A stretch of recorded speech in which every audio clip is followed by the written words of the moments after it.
ಈ ಬಾರಿ ಮುಂಗಾರು ಕ್ಷೀಣಿಸಿದ ಹಿನ್ನೆಲೆಯಲ್ಲಿ ಗ್ರಾಮಗಳಲ್ಲಿ ಕುಡಿಯುವ ನೀರಿನ ಹಾಹಾಕಾರ ಎದುರಾಗಿದ್ದು, ಮುಂಜಾಗೃತಾ ಕ್ರಮಗಳನ್ನು ಕೈಗೊಳ್ಳಲು ಪಂಚಾಯಿತಿ ಅಭಿವೃದ್ಧಿ ಅಧಿಕಾರಿಗಳು ಮುಂದಾಗಬೇಕು ಅಂತ ಶಾಸಕ ಕೆ ವೆಂಕಟೇಶ್ ಎಚ್ಚರಿಕೆ ನೀಡಿದ್ದಾರೆ.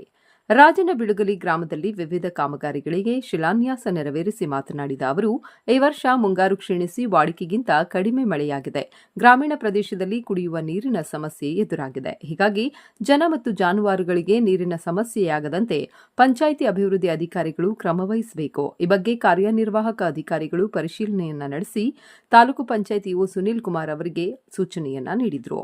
ಸಾಮಾನ್ಯವಾಗಿ ಈ ಭಾಗದಲ್ಲಿ ಏಪ್ರಿಲ್ ಮೇ ತಿಂಗಳಲ್ಲೇ ಅವಧಿಗೂ ಮುನ್ನ ಮುಂಗಾರು ಆರಂಭವಾಗುತ್ತೆ. ಆದರೆ ಈ ಬಾರಿ ಜೂನ್ ತಿಂಗಳು ಮುಗಿತಾ ಬಂದರೂ ಮಳೆ ಸಮರ್ಪಕವಾಗಿ ಬೀಳದ ಹಿನ್ನೆಲೆ ಕುಡಿಯುವ ನೀರಿನ ಸಮಸ್ಯೆ ಉದ್ಭವವಾಗಿದೆ. ಅವುಗಳ ಪರಿಹಾರಕ್ಕೆ ಅಗತ್ಯವಿರುವ ಕ್ರಮ ಯಾವುದು ಎಂಬುದನ್ನು ಪಿಡಿಒಗಳು ಚಿಂತಿಸಬೇಕು. ಕುಡಿಯುವ ನೀರು ಪೂರೈಸಲು ಮೇಲಾಧಿಕಾರಿಗಳ ಜೊತೆ ಸಮನ್ವಯವನ್ನ ಸಾಧಿಸಬೇಕು. ಕೆಲವೆಡೆ ಈಗಾಗಲೇ ಕುಡಿಯುವ ನೀರಿನ ಹಾಹಾಕಾರ ಉಂಟಾಗಿದೆ. ಅದರ ಬಗ್ಗೆ ಕ್ರಮವನ್ನು ಕೈಗೊಳ್ಳಬೇಕು. ಎಲ್ಲೆಲ್ಲಿ ಸಮಸ್ಯೆ ಆವರಿಸಬಹುದು ಎಂಬುದನ್ನು ಅಧಿಕಾರಿಗಳು ಪಟ್ಟಿ ತಯಾರಿಸಬೇಕು. ಜನರಿಗೆ ಅಗತ್ಯವಿದ್ದರೆ ಟ್ಯಾಂಕರ್ ಮೂಲಕ ನೀರನ್ನ ಪೂರೈಕೆ ಮಾಡಬೇಕು.